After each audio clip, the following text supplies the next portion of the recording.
እሸቱንም ይዘው ትሞታል። እሷ ማሽናት እሸቱንም ይዘው ስለምትሞት ግን ከመሞቱ በፊት ይቅርታ ጠይቀሽ ቪዲዮ ናት። ይቅርታ በይላማኝ አንቺ ነኝ ይቅርታ ትኛለሽ። እኔ ይቅርታ አድርጉልኝ።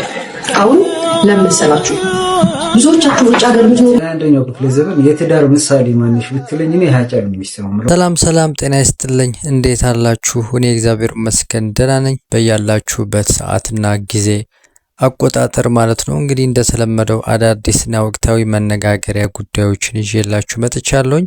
አብራችሁ እስከ መጨረሻ እንድትቆዩ በትህትና ጠይቃችኋለሁኝ። አዲስ ከሆናችሁ ሰብስክራይብ እንዲሁም ላይክ አድርጉ። ሀሳብ ካላችሁ ኮሜንት ላይ መጻፍ ትችላላችሁ ማለት ነው። ዛሬ ወንድማችን ኮሜዲያን እሸቱ አለ። እጅግ በጣም መነጋገሪያ ነው ያለው። ይህን ጉዳይ እንግዲህ ትላንት አንድ ቪዲዮ ሰርቼበት ነበረ። ዛሬ ደግሞ እንግዲህ እጅግ በጣም ከሮ መጥቷል ማለት ነው። ይህንን ጉዳይ ከእሸቱ ጋር ያለው ግንኙነት ይህንን ጉዳይ ምን ይመስላል ከእግረኛው ጋር የሚለው እሱን እናያለን። እንዲሁም ሀጫሉ ባለቤት አለች፣ እሷንም እንግዲህ ገረፍ እናደርጋችኋለን ማለት ነው። እንግዲህ እስከ መጨረሻ አብራችሁ እንድትቆዩ በትህትና እጠይቃችኋለሁኝ ማለት ነው። እንግዲህ ወደ ቀዳሚ ቪዲዮ ላሸጋግራችሁና ተመልሼ እመጣለሁኝ። መልካም ቆይታ ይሁንላችሁ። ቲክቶከሯ ከፍተኛ ትችት ገጥሟታል። የተችችበት ምክንያት ምንድነው? ፎሎ ያደረጋችሁ ጠብቁኝ ልንገራችሁ። ሁሉን አወድሳ ሞካሽታ ኖሪ አንጀቴን በላችሁ ያቺ ጾም አዳሪ ጥሩልኝ ላሊበላዋን የሚለው የጎሳዬ ተስፋዬን ሙዚቃ ጽጌ ሮያል የተባለችው ቲክቶከር ሰሞኑን ክሊፕ ሰርታ ቲክቶክ ላይ ፖስት በማለቷ ላሊበላ የቅዱሱ የንጉሱ ሀገር እንጂ በፍጹም የራብና የጾም አዳሪ አገር አይደለም፣ እንዲያውም የኢትዮጵያ የታሪክና የታላቅነት ምልክት ያለበት ትልቅ አገርና ትልቅ ሕዝብ ነው ሲሉ ብዙዎች ይደመጣሉ። አንዳንዶቹም ጽጌ ያጠፋችሁ የለም ከተከሰሰም ጎሳዬ ዘፈኑን የዘፈነው መከሰስ አለበት ይላሉ። ክሊፑን ተመልከቱትና ማን ነው ጥፋተኛ ትላላችሁ ወይስ ዘፈኑ ችግር የለውም ብላችሁ ታስባላችሁ? ሐሳባችሁን ኮሜንት ላይ አስቀምጡልኝ። ይቅርታ ጠይቀሽ ቪዲዮ ናት። ክሊፑ የተከለከለ ነበረ። ምንድነው ጎሳዬ ራሱ በዚህ ነገር ላይ ይቅርታ ጠይቆ ምን አድርጓል? ይሄ የንጉስ ላሊበላ እንደማይገልጽ የንጉስ ፋሚሊ እንጂ የለማኝ ፋሚሊ እንዳልሆነ ተነግሮት አስረድተውት ምን አድርጓል? ያን ነገርን ምን አድርጓል? ይህን ስራ ይቅርታ ብሎ ሰርቷል ማለት ነው። እንደ ለማኝ አድርጎ ክሊፕ መስራት ምን ያስደርጋል ማለት ነው? ወቀሳ ያመጣል ከህዝቡ ማለት ነው። ጽጌ ሮያል የንጉስን ፋሚሊ እንደ ለማኝ አድርጎ ማምጣት ህዝቡ አይቀበለው። ስለዚህ አንቺ ህዝብ እንዳይልሽ አይደል ቪዲዮ የምትሰሪው? ምንድነው ምናልባት በሚስቴክ በስህተት ከሆነ የሰራሽው ይቅርታ ጠይቀሽ ቪዲዮ ናት። ስህተት ሲኖር ቶሎ ብሎ ማስተካከል። እኔ ጽጌም በሆን ከህዝብ የሚያጣላኝ ከሆነ ኦኬ ነው ማውጣት ነው ያንን ነገርና ማስተካከል አስተካኪ። የአርት ስራዎች ምናምን ሆነው ህዝብን ካስቆጣ በዛ መንገድ ባናስበው ተግባባን። ባናስበውም ህዝብን ካስቆጣ ማቆሙ ጥሩ፣ ምክንያቱም ዋጋ ያስከፍላል። ክሊፑን ማጥፋት ነው። አይ ደግሞ እኔ ችለዋለሁ ካለ ህዝብ የሚረግጠውን አረጋገጥ ማየት። ከህዝብ መጋጨት በጣም ከባድ ነው። እኔ ስለማውቀው ማለት ከህዝብ መጣላት በጣም ከባድ ነገር ነው። በጣም እኔ ይቅርታ አድርጉልኝ።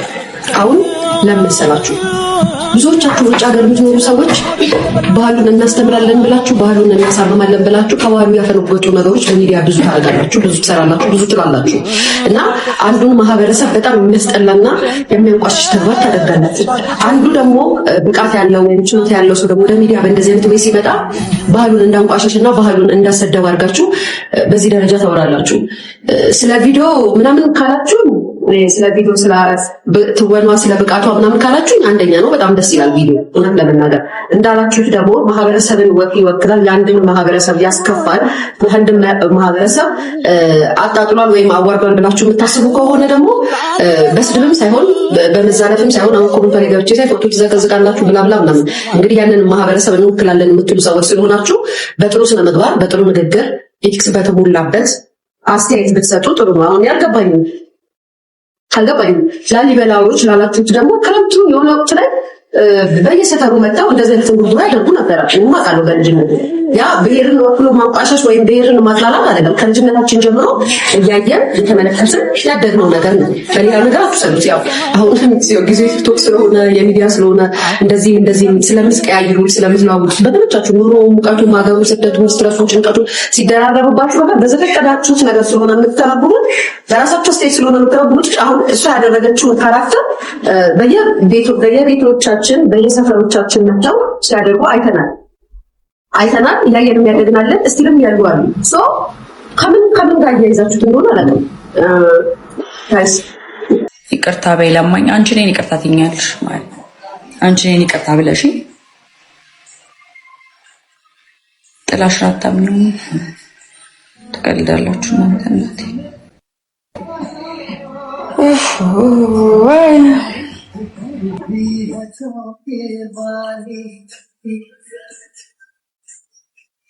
ለመፈመስ ፈልገሽ ከሆነ እኔን አታውቂኝም። ስማርት ፎን የሌለው ሰው ነው የማያውቀኝ እንጂ ኤቭሪዋን ያውቀኛል። ለመታወቅ ፈልጌ እንደዚህ ማድረግ ይመስልሻል? ጉድ ናይት እኛ ቴንክ ዩ ሊያየ እኔ ናት። እኔ አይደለም የአማራን ክብር ልነካ የኦሮሞም የትግሬንም የማንንም ብሄር አልነካም። እኔ አማራ ስለሆንኩ ነው የኦሮሞ ስለሆንኩ ነው የሆነ ነገር ስለሆንኩ ሰው በአጠቃላይ የሁሉንም እምነካ ሰው አይደለሁም። እኔ ዘረኛ አይደለሁም። ዛሬ የቲክቶከር ጽጌ ሮያል እጅግ በጣም መነጋገሪያ ነበረ። እንግዲህ ጽጌ ለዚህ ቪዲዮ ይቅርታ አልጠይቅም ብላለች። ነገር ግን ይሄ እጅግ በጣም ትልቅ ስህተት ነው የሚሆነው። ምክንያቱም ዮኒ እንደተናገረው እንግዲህ ጎሳዬ ተስፋዬ ይህንን ነገር ቪዲዮ እንደማይሰራበትና እንዲሁም ደግሞ ለዘፈኑ ይቅርታ መጠየቁን እንግዲህ ተናግረዋል ማለት ነው። እኔ አልሰማሁትም ነበረ ይህንን ነገር ቀደም ብዬ ነበረ ሳፈላልግ ያገኘሁት ማለት ነው።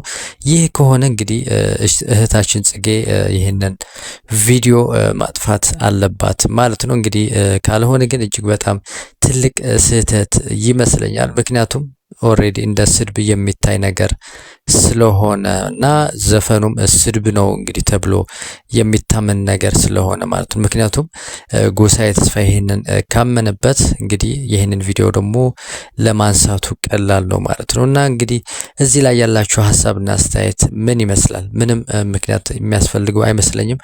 ነገር ግን ምናልባት ለየት ያለ ሀሳብ ካላችሁ ኮሜንት ላይ ብትጽፉልኝ ደስ ይለኛል ማለት ነው።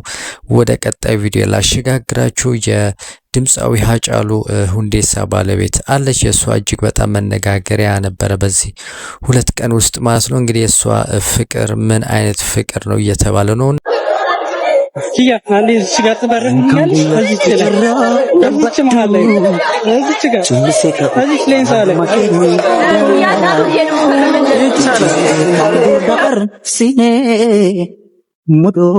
ለዚች ሴት ላወራ ነው ዛሬ። እቺ ሴት የሃጫሉ ሁንዴሳ ሚስት ነች እና የ21ኛው ክፍለ ዘመን የትዳር ምሳሌ ማንሽ ብትለኝ እኔ ሃጫሉ ሚስት ነው የምለውና ምን አይነት መታመን እንደሆነ ምን አይነት ለፍቅር እንደሆነ አላውቅም ያላትና ውስጧ በየአመቱ ይብሰለሰላል። እኔ ስለሷ ማውራት እፈልግ ነበር ብዙ ጊዜና አጋጣሚዎችን እረሳለሁና አሁን አሞኛል፣ ግን መናገር አለብኝ ብዬ ነው። እኔ በጣም ነው የማደንቃት። ሃጬ ያው መላው ኢትዮጵያ ሕዝብ ይወደዋል። አብዛኛው የኦሮሚያ ልጆች ያው በጣም ይወዱታል፣ ኢትዮጵያ ሕዝብ ይወዱታል። ግን የእሷ የትዳር መታመን እኔ ለየት ይልብኛል። እግዚአብሔር ምስክሬ ነው። እኔ በዚህ ዘመን እንደዚህ አይነት ሴት ትኖራለች ብዬ አላምንም። እውነቴን ነው የምነግራችሁና ምን ነው ለኔ በሰጠኝ እንደዚህ አይነት ሴት እኔ እግዚአብሔር ቢሰጠኝ ብዬ ለራሴ ይመኛል። እሷን ሳያት ሚሂሜን ከምኢሳ ዋናቲ ናፍታቴ ረከናኔ ረከቴ ገቴናኔ ጋዲቴ ኦብሴኮ ቢክቱኮ ያጎ ተጃለላ naaf jiraadhu malee maalan jedha sida waa'ee kee ibsuudhaaf ድምፃዊ ሃጫሉ ሁንዴሳ እንግዲህ ካለፈ 6 ዓመት ሆኖታል። እጅግ በጣም የሚያሳዝን አገዳደል ነበረ እንግዲህ በሰው ህይወት በሰው እጅ የጠፋ ማለት ነው። እንግዲህ እህታችን ደግሞ ከሱ ጋር ተያይዞ እስካሁን ድረስ ፍትህ የጠየቀች አለች ማለት ነው። ያለችበት ሁኔታ እንግዲህ እንደምትመለከቱት ነው። ካሁን ቀደም የነበራት አቋምና አሁን ላይ ያለችበትን እንግዲህ እጅግ በጣም የተለያየ ነው ያላት ስሜት። ለሱም እንግዲህ ሃጫሉ ብላ ስትጠራ ያላት የሚሰማት ስሜት እጅግ በጣም አሳዛኝ ነገር ነውና እንግዲህ እጅግ በጣም ብዙ ሰው ስለሷ እያወራ ነበር ማለት ነው። የሷን ያላት ፍቅርና ታማኝነት እጅግ በጣም የሚገርም ነበር ማለት ነው። እንግዲህ ሃጫሉ ወንድማችን ፍትህ የሚያገኝበት ጊዜ እንዲመጣለትና እሷ ደግሞ እረፍት እንድታገኝ ማለት ነው ጸሎታችን ነው ማለት ነው። ነፍስ ይማር ማለት እፈልጋለሁኝ። ጋይስ ወደ ቀጣይ ቪዲዮ ላሸጋግራችሁ። እግር አልባው እግረኛው ሚዲያ ይህ ሰው ከአካሉ ይልቅ ህሌናው ስንኩል ነው። በታላቁ ገዳም ውዝግብ ውስጥ ወፍራም እንጀራ የሚጋግር እንዲህ አይነት ሆዳምነት ከአንዳማኝ ይጠበቃል ብዬ አስቤም አላውቅም። ምናልባትም በዚህ ቤተክርስቲያን ላይ የተሴራውን ሴራ አስፈጻሚ እንደሆንክ በገሃድ እያሳየ ነው። አባቶች በዋልደባ ምድር ላይ የሴቶች ገዳም የሚባል ታሪክ የለም ብለው እያስረዱት የሴቶች ገዳም አለ ብላ ኮሜዲያን እሸቱን እንዲቀርጽ ያደረገችውን መነኩሴ እኛ እናውቃትም፣ አላመለኮስናትም፣ እዚህም አትኖርም፣ ከተማ ነው የምትኖረው እየተባለ ታሪኩ እየሰማ እንዳልሰማ ቀረጸውን ጨርሶ ፕሮግራሙን ሲዘጋ እንዲህ ይላል። እነሱም ሐሳብ ካላቸው መድረኩ ክፍት እንደሆነና እንደሚያስተናግዳቸው ያስተዋውቃል። ያቺ በህገወጥ መንገድ የገዳሙን ህልውና እያጠፋች ያለች መነኩሴ ከሱ ጋር ቀርባ ገዳሙን ስታዋርድ ማየት ትልቅ መነጋገሪያ ይሆንለታልና ወፍራም እንጀራ ያመጣለታል። ፕሮግራሙ ላይ እንድትቀርብ ይፈልጋል፣ ይጋብዛታል። እግር አልባው እግረኛው ሚዲያ ምን ነው ይሄን ያህል የታላቁን ገዳም ውድቀት ተመኘህ? ምን ነው ይሄን ያህል የገዳሙን ቅድስና ለማራከስ ሮጥክ? ምን ነው ይሄን ያህል እምነት ትርፍ ካስገኘ ሌላው የራሱ ጉዳይ ብለህ አቆሸሽከው? ስንት ሊቃውንት ባሉበት ገዳም፣ ስንት ስውራን ቅዱሳን ባሉበት ምድር የማይሆን መነኩሴ በማይሆን ጥያቄ እንደ ዓለማዊ መድረክ እያፋጠጥክ ታላቁን ገዳም በአደባባይ ስታሰጠው ማየት ያንገበግባል። እግር አልባው እግረኛው ሚዲያ በወንድምህ ውድቀት ገንዘብ መስራት እንዴት ቻልክበት? ኮሜዲያን እሸቱን እንደተሳሳተ ይቅርታ እንደጠየቀ እናውቃለን። ተመልሰህ የኮሜዲያን እሸቱን ስህተት እየመረጥክ ቪዲዮን ቆርጠህ እያስገባህ ጥፋት መሆኑን አምኖ ቆርጦ ያስወጣውን ቪዲዮ ሳይቀር መልሰህ እያስገባህ በሱ ውድቀት ምን ነው ያንተን እንጀራ ጋገርክ? እኔ አንተን በሆን ወንድሜ በአደባባይ ሲወገዝ ሳይደንግጭ እኔም ነገ እሱ ዕጣ ይደርሰኛል ብዬ አባቶቼ ይህንን የውግዘት ቃል በአደባባይ ባላስተላልፈው መርጣለሁ። ራሱን ወንድሜን ይዤ መጣና እንዲነጋገር አድርገዋለሁ። ይህ የውግዘት ቃል ለእናንተም ለልጃችሁም ለገዳሙም ለእምነታችንም ጥሩ አይደለም፣ መልከ ብዙ እይታ ያመጣል እል ነበር። እግር አልባው እግረኛው ሚዲያ የታላቁ ገዳም አባቶች ውዝግብ ውስጥ መሆናቸውን ተጠቅመህ ምን ያህል ጥፋት እያጠፋህ እንደሆነ ልታውቅ ይገባል። ምናልባትም እርስ በርስ የተቃቃሩት አባቶች ከቀልባቸው ሲመለሱ ያንተ ጥፋት የሚታወቀው ያኔ ይሆናል። እባክህን አርፈህ ተቀመጥ። ወላዲተ አምላክ ስም ሰው የዚህን ያክል እንዴት በገዛ ሃይማኖቱ ላይ ሴረኛ ይሆናል? እንዴት በአካሉ ተቀጥቶ በልቡ ነው የዚህን ያክል ሁልጊዜ ነውርን ያበቅላል? በፍጹም ይህ ሰው ተመችቶት እሱ የታዘዘላቸው ሰዎች የላኩትን ዓላማ እንዲያስፈጽም በገዳማ ያለን እምነት እንዲቀጭጭ ከአእምሯችን እነሱን የማጥፋቱ ጉዳይ እንዲሳካለት አናደርግም። በደንብ ሼር ኮፒ ሊንክ ታደርጉልኛላችሁ። ይችን እውነትማ በደንብ አድርገን እንፈትላታለን።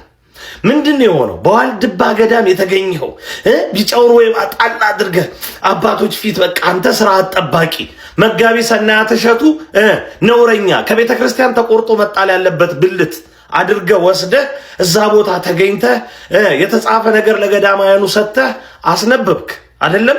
የላኩ አካላት እንዴት ነው ሲልኩ ባለ ስንት ገጽ ደብዳቤ ሰጥተው ነበር የላኩ? ጉዳዩ እንዲህ ነው። በግንቦት ወር ሲኖዶስ ላይ ማለት ነው የገዳማውያን አንድነት አንድ መረር ያለ መግለጫን አውጥቶ ነበር።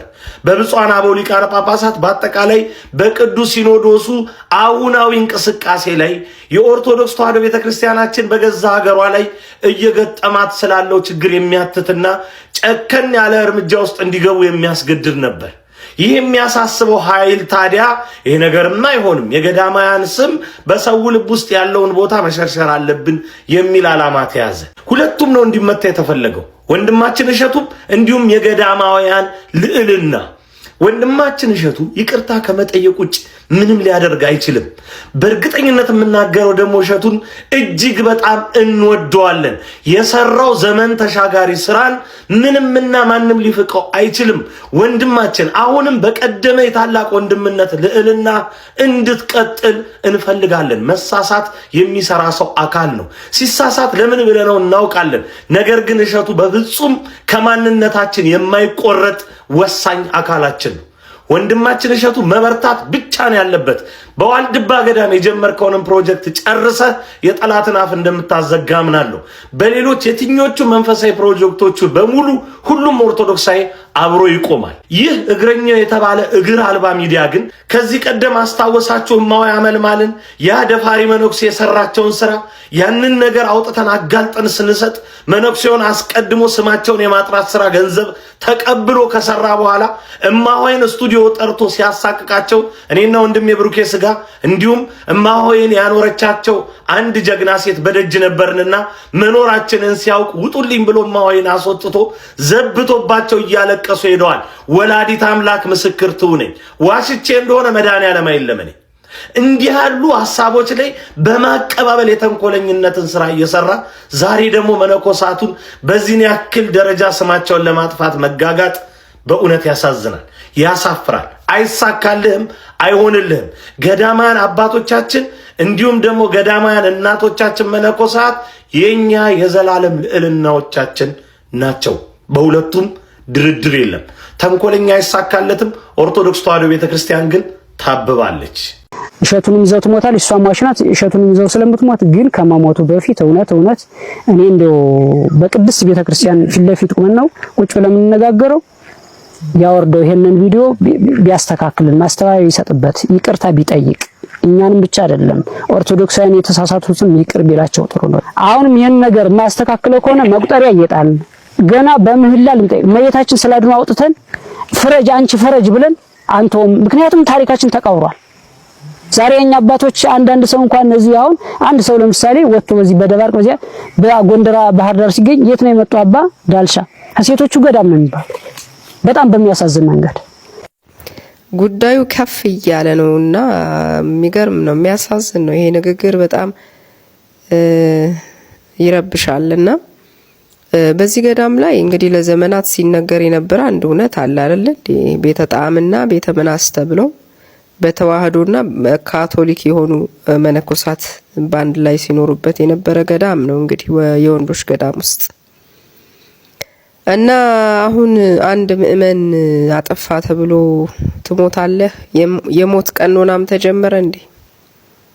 እነ መሪጌታ ሞልኩሰዋል ማለት ነው። አዎ አሁን አንዳንዴ 70% ተዋህዶን አይወክሉም የሚሉት ነገር አሁን በግልጽ እየመጣ ነው። አንድ ሰው ሲያጠፋ ምንድነው የሚሆነው? ይሞታል፣ ትሞታለህ።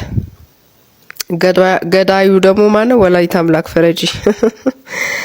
ወላዲተ አምላክ አይደለም ባለማህተብ ለምን ፓጋን አይሆንም? የአዳም ዘር ከሆነ ንስሐ ገብቶ መንግስተ ሰማያት እንዲገባላት ነው የምትቆመው። ቅጣቱ በምድር ይለፍለት ብላ ነው የምትቆመው ልጇ ፊት። ልጄ ወዳጄ ቅጣቱ በምድር ይለፍለት በመንግስተ ሰማያት ይግባ ነው የምትለው።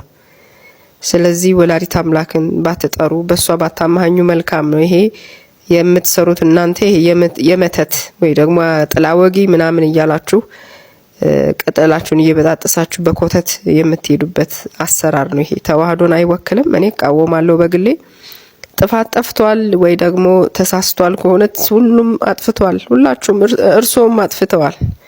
እኒህ ወንድም ወደ ገዳማችሁ ሲመጡ እኮ በብዙ መንገድ ማስተማር ትችሉ ነበር። ቪዲዮ እንዳይቀረጽ ማድረግ ትችሉ ነበር። ስለዚህ አሁን ቪዲዮ ተቀርጾ ከተጫነ በኋላ አውርዶ አታውርዱ ሰጣ ገባ እስከ መግባታችሁ በፊት ሴራ ካልሆነ በስተቀር መጀመሪያ ከዓለም ለሚመጣ ሰው እናንተ ራሳችሁ መነኮሳት ምሳሌ ሆናችሁ አስተምራችሁ መከራችሁ ገስጻችሁ መላክ ትችሉ ነበር።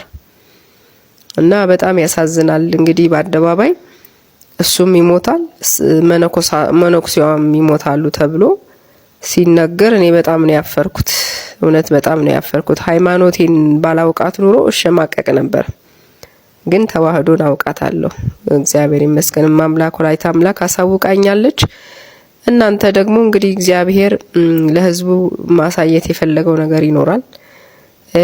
ሴራው ምን እንደሆነ የሚያውቀው እግዚአብሔር ነው። አሁንም እውነቱን ለህዝቡ ይግለጽ። እግዚአብሔር አምላክ ህዝቡን ይረከብ፣ ህዝቡም ማስተዋል ይስጠን ነው እኔ የምለውና ይገርማል። እዚህ ሰፈር የሚታየው ነገር ሁሉ በጣም ያሳዝናል በእውነቱ። እኔ እዚህ ቪዲዮ ላይ እጅግ በጣም የገረመኝ ነገር ምን እንደሆነ ልንገራችሁ። እንግዲህ እግረኛው ሚዲያ እዛ ገዳም ሄዶ ይህንን ቪዲዮ መስራቱ እጅግ በጣም የሚያስገርምና የሱን ደግሞ ድፍረት የሚያሳይ ነገር ነውና እጅግ በጣም ይህንን ነገር እኔ በጣም ነበር የገረመኝ። ይህንን ያህል ለወሬ ተብሎ ለገንዘብ ተብሎ እዛ ሄዶ ቪዲዮ ቀርጾ እነሱን ገፋፍቶ ወደዚህ ማምጣቱ እጅግ በጣም የሚያሳዝን ነገር ነው ማለት ነው። ዞሮ መጨረሻው የሚገኝ ነገር ነውና እዚህ ላይ ያላችሁን ሐሳብ መስጠት ትችላላችሁ ማለት ነው። እና እንግዲህ እጅግ በጣም የሚያሳዝን ነገር ነበረ ማለት ነው። እንግዲህ እነዚህ ወንድሞቻችን ጥሩ ነገር እየተናገሩ ነው ያሉት ማለት ነው። እነሱም እያጋለጡት ይገኛል ማለት ነው። እንግዲህ በስተመጨረሻ አንድ ቪዲዮ ላጋራችሁና እኔ እዚህ ላይ አበቃለሁ ማለት ነው። ይሄ ደግሞ እንግዲህ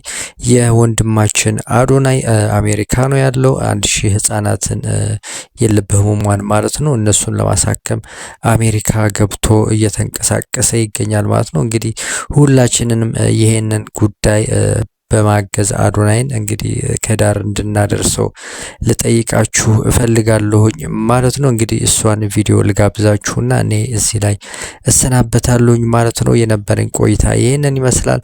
አዲስ ከሆናችሁ ሰብስክራይብ እንዲሁም ላይክ አድርጉ። ሀሳብ ካላችሁ ኮሜንት ላይ መጻፍ ትችላላችሁ ማለት ነው። ሰላም ቸር ያሰማን። የአገሬ ልጆች ወደ አሜሪካ ገብቻለሁ። ሚኒሶታ ነው ያለሁት። እንግዲህ ኤስኤፍና እንደምትመለከቱት በኃይለኛው መንገድ እየተዘጋጀ ነው። በጣም ብዙ ሰዎች እየመጡ ነው ያሉት። ኤክሳይትድ ነን ሁላችንም። ሃይ ዶን ብራዘር፣ እንዴት ነህ? ደህና ነህ?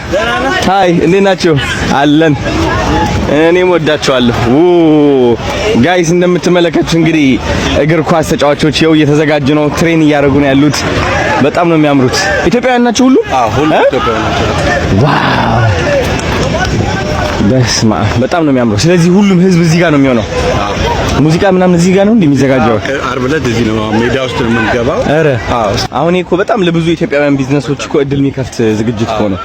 በጣም ነው ደስ የሚለው። እኔም እንግዲህ 1000 ልጆች ለማሳከም አላማ አለኝ። $50 ቻሌንጅ ጀምረናል። ስለዚህ እዚህ ጋር የሚመጡ ሰዎች የሚያግዙናል እናስባለን።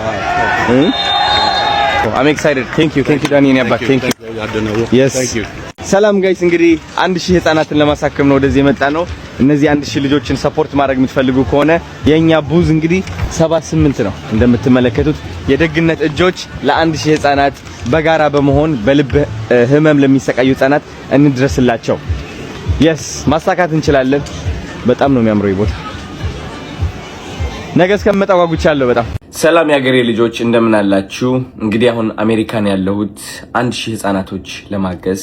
እነዚህ 1000 ህፃናቶች እንግዲህ የልብ ህመም እያሰቃያቸው ይገኛሉ። ለነዚህ 1000 ህፃናቶች ለመድረስ 6000 ሰዎች ያስፈልጉኛል። እነዚህ 6000 ሰዎች $50 ቢያዋጡ እነዚህ ልጆችን ማዳን እንችላለን ማለት ነው። ስለዚህ በዚህ ቪዲዮ መጠየቅ የምፈልገው እናንተን እባካችሁ $50 አውጥታችሁ እነዚህ ልጆች አብረን እናድናቸው። እቺ ቪዲዮ ብቻ የ1000 ህፃናቶች ልብ ማዳን ትችላለች። ስለዚህ ዶኔት ማድረግ ከፈለጋችሁ ሊንክ ባዮ ላይ ያለ ግቡና እባካችሁ ሰፖርት አርጉት ወንድማችሁን። እነዚህ 1000 ህፃናቶችን ካሳከም ቤተሰባቸውም እናሳክማለን። ብታዩዋቸው በአካል እንዴት እንደሚያሳዝኑ። ስለዚህ ፕሊስ ወዳችኋለሁ።